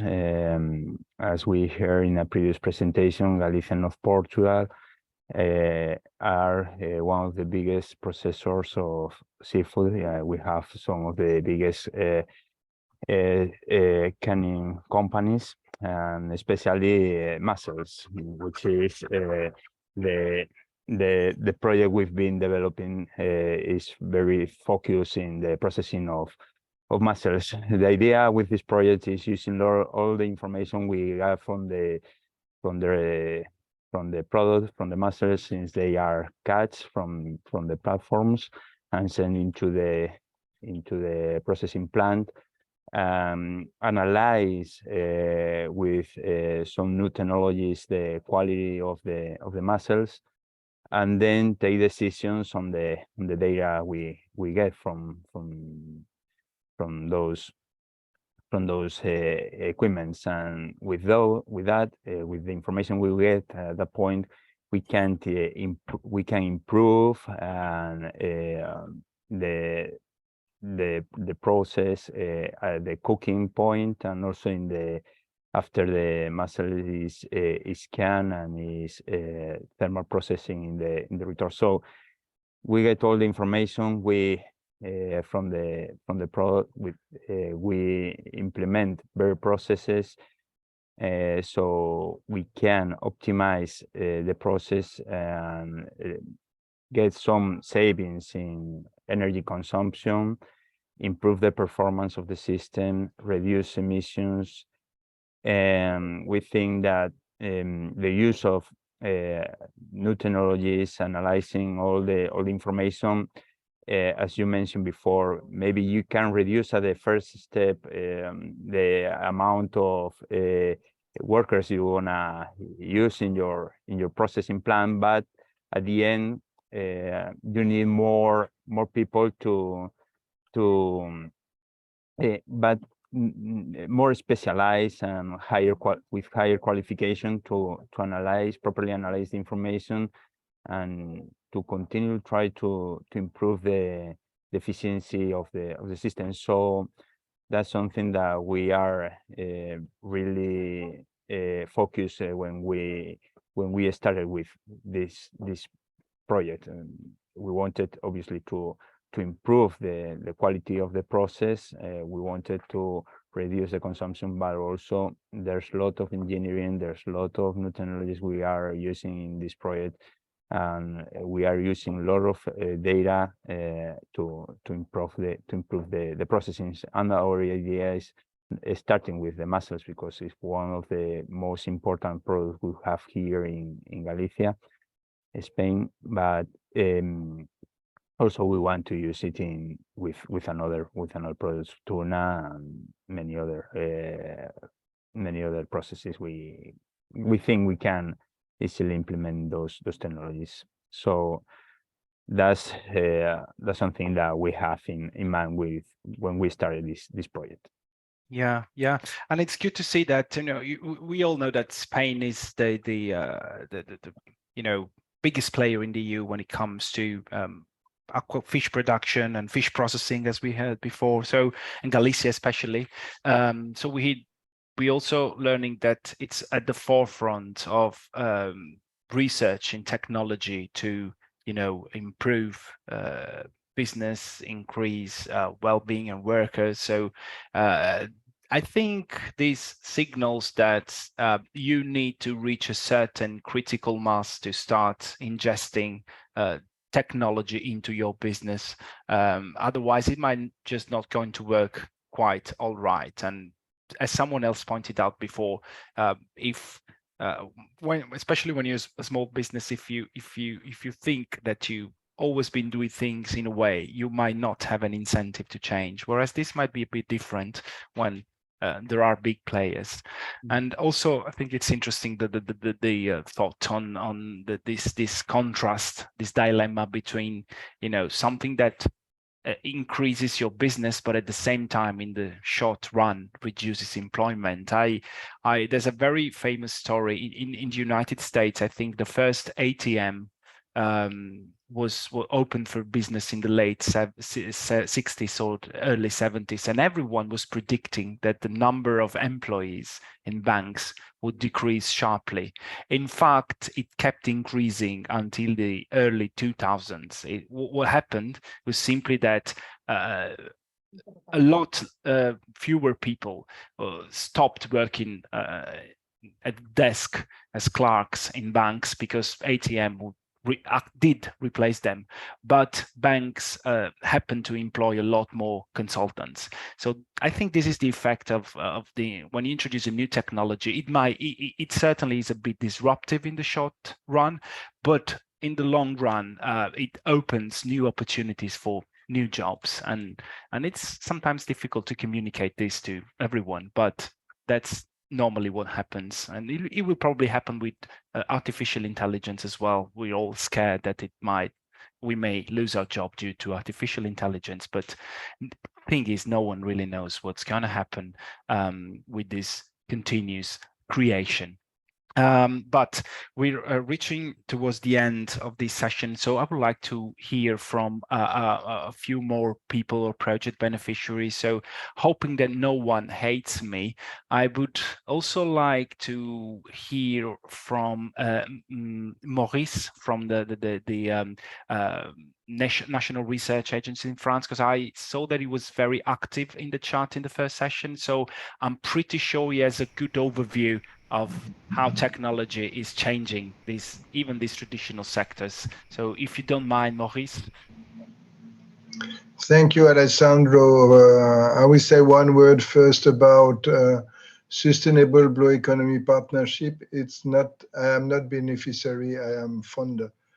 And we have a budget of roughly between 400 million euro and 500 million euro to develop a partnership co-funded by the Commission services and the member states. We are replacing all the previous ERA nets on marine research. And we are dealing with, in fact, a component of the Green Deal for blue economy. And we are producing a research call, research and innovations, coupled with industry. And several of our topics are dealing with digitalization. And we have quite a lot of projects about digital twin of ocean, where we don't want to look at the global approach, but to see at the local level, at the lighthouse of the mission, for example, how we can have first all the data which are available. We can build database, put them after in a ModNet, and develop some models to forecast the scenario of evolution of the ecosystem, including climate change impact. It means that increase of sea level rise, erosion, coastal erosion, impact of tourism. And you see that there is a lot of approach on digitization on these issues. And we have received, up to now, we have received 90 projects. We are selecting them to try to fund something like 30 projects. And it will be also about aquaculture and fisheries, where we try to promote decrease of fuel consumption, and decrease of fuel consumption in relation with not only the design of the vessels, but also the gear. Mm-hmm. And what is the impact of the trawler, for example. and how you can modify the technology of fishing by decreasing his carbon consumption, carbon impact. And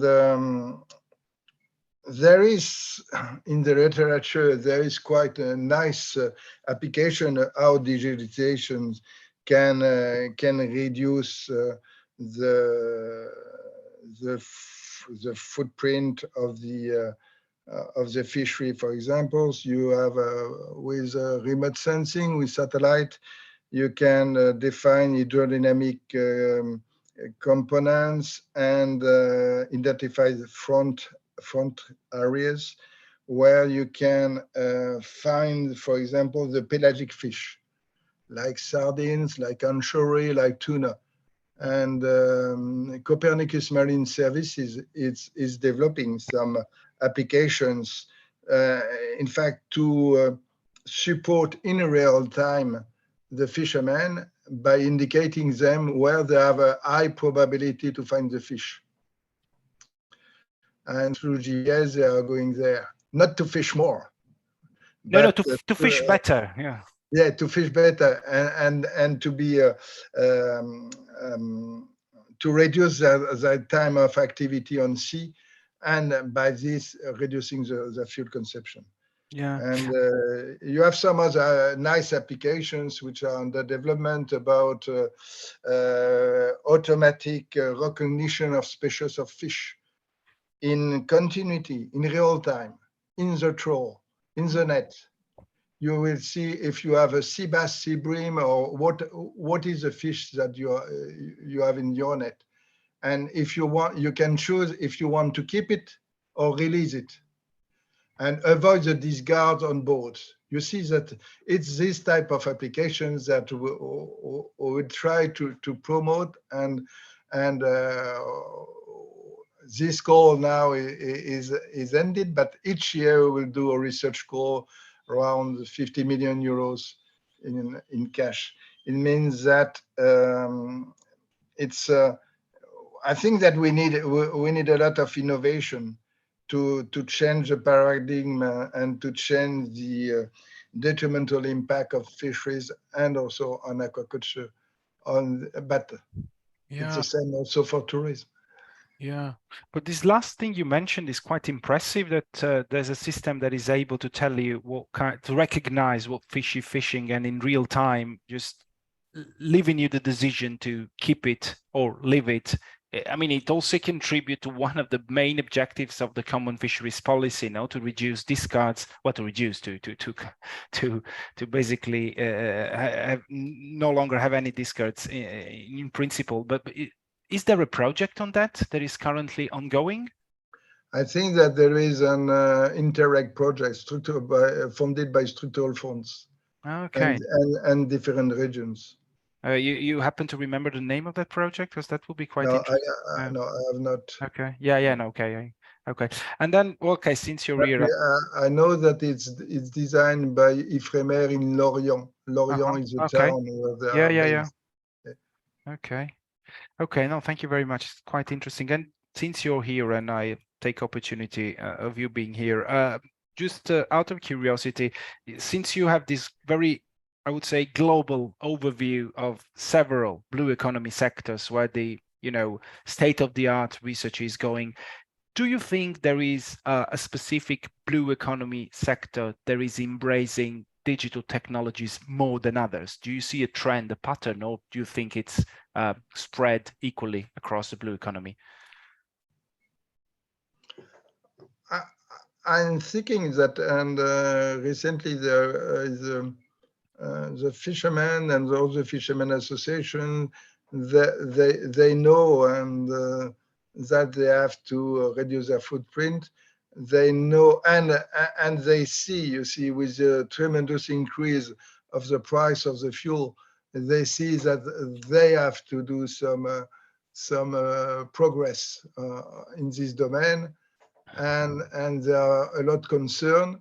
I think that for the aquaculture, more they are offshore, more they are away from the coast, more they are also concerned about that.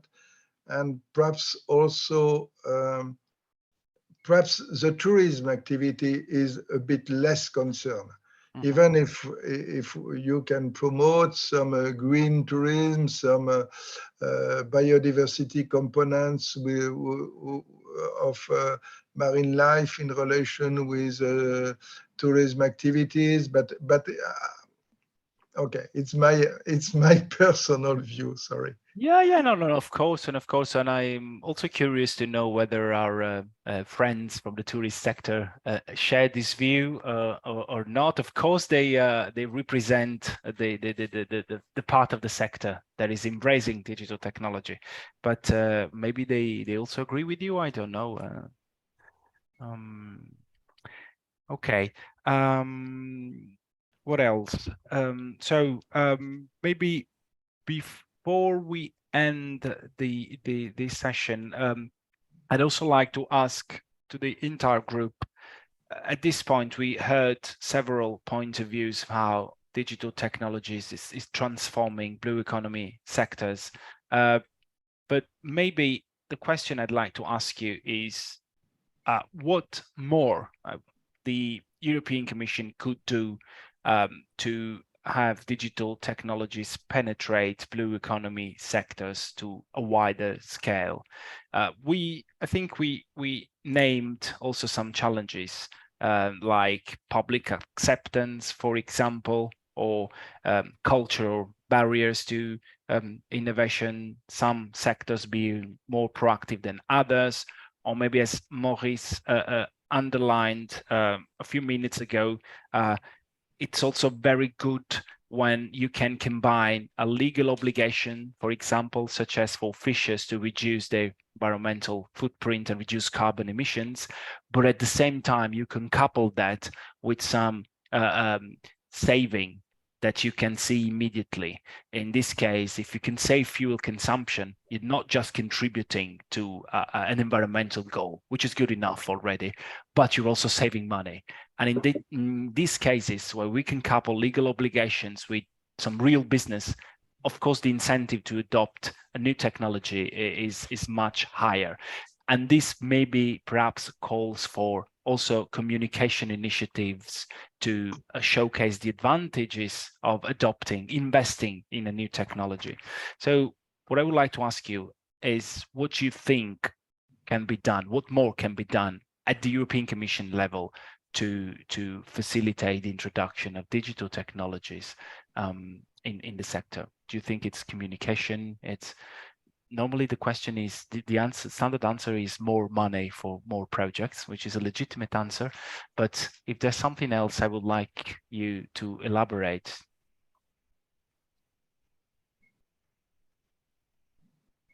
Does anyone has any ideas?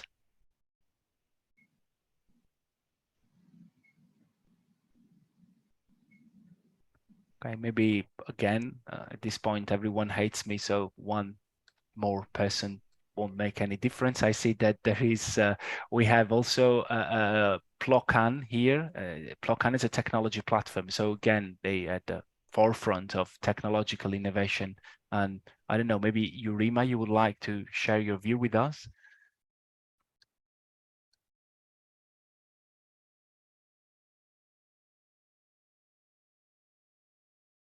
Okay, I'll take that as a no then.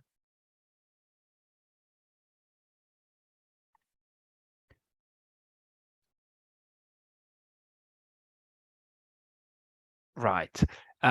Someone else would like to share their view before we wrap up and end the meeting?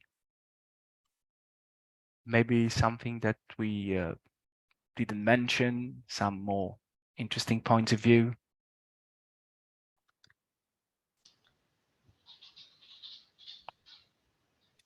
Nope. Oh, yes. Alessandro? Yes, please, Adela.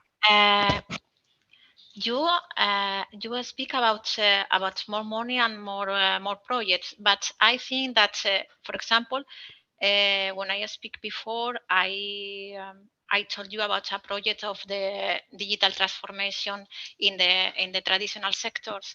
Mm-hmm. And for us, the penetration of the digitalization in the small business is very difficult because they don't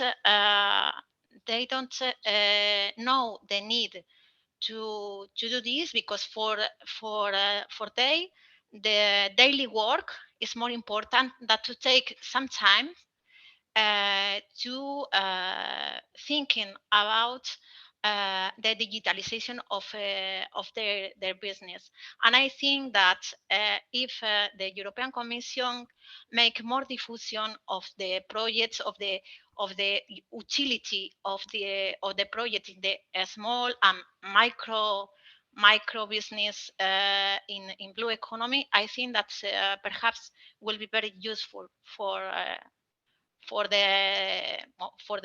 spirit, no, the need of the digitalization in the traditional sectors. Mm-hmm. Thank you. No, thank you. Yes, it seems to me that the logical conclusion is a bit what I was trying to outline before. Yeah, of course there is this tension, this clash between large companies and small to medium companies. This is a common trait. Usually large companies are more willing to invest to optimize their business processes. This is not always true. We know there are very famous startups that are small companies but highly innovative. But there is this clash between being large and being small, with smaller businesses tending to be a bit more conservative. So the logical conclusion seems to me that perhaps at global level, at EU level, perhaps we could do more on advertising the advantages of adopting a new technology. And of course, this in the short run, this might be a problem because it means investing. So you have to spend money upfront, and the return on your investment will materialize in some point in the future. And you have to have the financial capacity to invest for obvious reasons. But perhaps if we are good enough to showcase the advantages that one may reap from such an investment, there might be a better incentive even for smaller companies to adopt a certain innovation, being it digital or not. I mean, here it's probably a matter of investing into optimize your business. Yes, I guess. Okay, unless there's somebody else who would like to share their thoughts with us before we end the meeting, in this case, I would invite you to raise your hand. I think we can end the meeting a bit earlier than scheduled, and perhaps for that I would like to leave the floor to Laura from CINEA for the closing words. Thanks a lot, Alessandro. Thank you very much for your moderation. Very active, and was really interesting to me to follow this workshop. Thank you. And I would like to thank also all the presenters, the three presenters, Juan, Luis, Mamuka, Javier.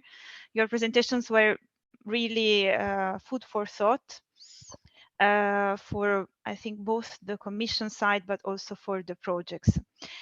And thanks also to DG MARE, to Grigor and Lorella, who are here. I think Lorella left, but she was for a bit while with us. That was also interesting to set the scene of the workshop. I took some notes from the discussion, and I felt it was a useful exchange because we went through different topics. I mean, of course, the nice examples of digitalization that we had through the presentations, but also through the projects that explained their experience during the discussion part. indeed, also the balance that we need between digitalization, but also the human touch was presented specifically in the context of tourism, but I believe it's also applicable to other sectors. And then the challenges that are related to technology and digitalization. One of that was mentioned a few times was the issue of access to data, GDPR in the context of the Black Sea from Mamuka, but also in the other context in the EU, we have some issues on access to data. Was interesting to know that there are several experiences of really helping with digitalization fishermen through remote sensing satellites, and these are actually not only digitalizing the sector, but helping to reduce the carbon footprint. I mean, as we said from the beginning, all of this that we are doing is really to move forward towards the European Green Deal, and climate change is the main target. I also took note of the challenges of scaling up or penetrating digitalization in small sectors.